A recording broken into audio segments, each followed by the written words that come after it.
The next two topics that we're going to talk about are main and added entries that you might see in a catalog record for video recording. Generally speaking, main entries are made for entities that are chiefly responsible for the intellectual content of an item, and added entries are made for other people or corporate entities, for example, who were involved in the creation of an item. Now, you won't necessarily... The next two topics that we're going to talk about are main and added entries in catalog records for video recordings. Generally speaking, main entries are made for either people or entities, for example, who have primary responsibility for the intellectual content of an item, and added entries are made for other people and entities involved in the creation of an item. Now, you probably won't see main entries for individual people or corporate entities too often for video recordings, just because they're such collaborative efforts that it's hard to give the main responsibility to just one entity. However, one use of main entries that you will see for video recordings sometimes is uniform titles.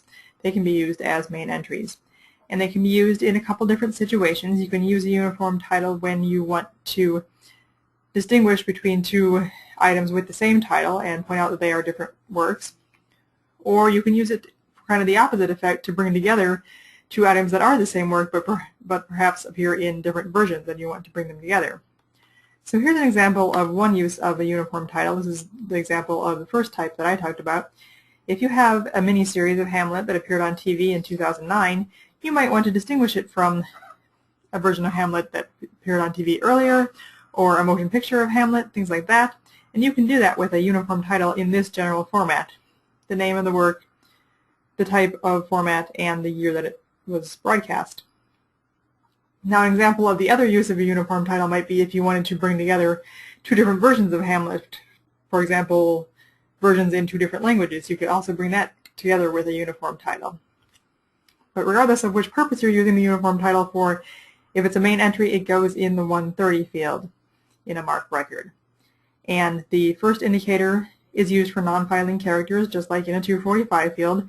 It tells the computer how many characters to skip, and the second indicator is blank. And the uniform title goes in subfield A. Now, when it comes to corporate names and personal names, usually you won't see them as main entries. As I said before, it's hard to assign primary responsibility to one entity when you're dealing with video recordings. So we're going to talk about them in terms of added entries. So for corporate names, you should make added entries for the production company and for any companies named in the publication, distribution, etc. area. So here is a season of a television series on DVD.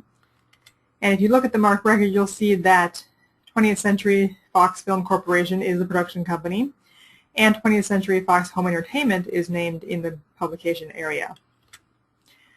And so again, similar to what we did with the series titles, you would have to look these up in the Library of Congress authority file to make sure you're using the authorized form that everybody else uses for these companies. And so once you did that, you would get these two added entries: 20th Century Fox Film Corporation and 20th Century Fox Home Entertainment Incorporated.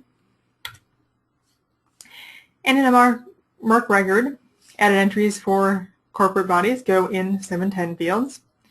The name of the company goes in subfield A. Probably most often, especially with video recordings, you will see the first indicator have a value of 2. This means it's the name in direct order. The only other time you would see something different would be if it was a jurisdiction name, which means like the name of a government, and so that would be a first indicator of 1. And most of the time you're going to see a blank second indicator for a 710 field.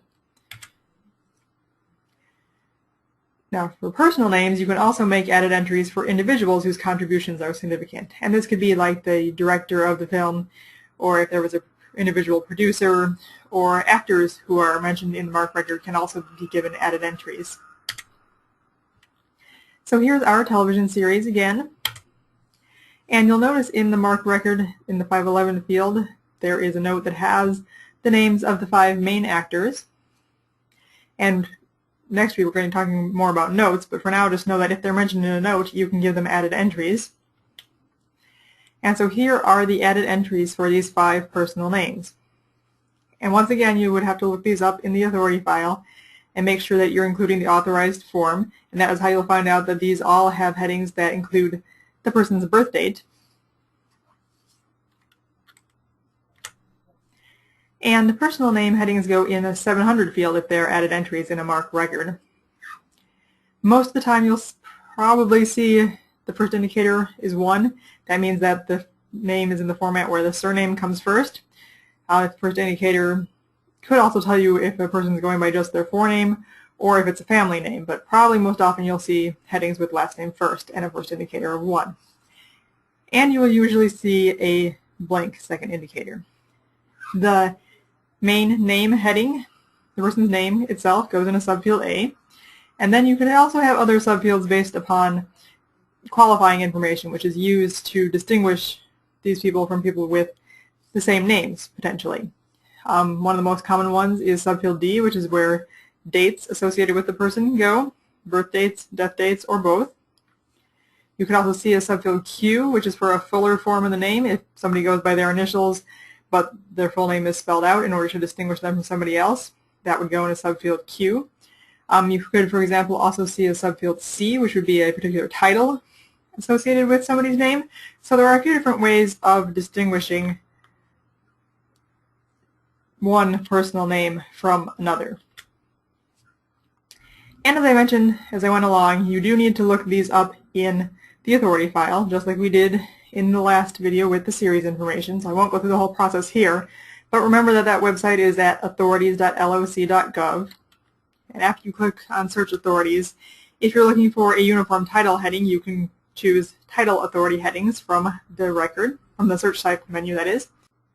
And if you are looking for either personal names or corporate names, you would want to choose Name Authority Headings from that search type menu.